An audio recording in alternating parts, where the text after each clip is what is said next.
So in this video, I want to show you how to create schedule for iRobot Roomba J9 Plus.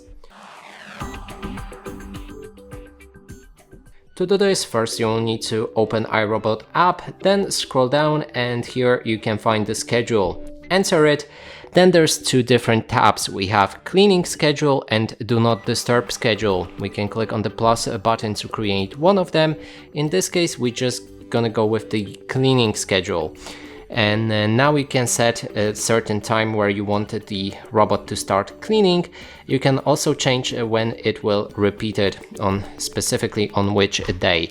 And there's also cleaning preferences. You can change a clean mode between normal vacuum or a vacuum and mop.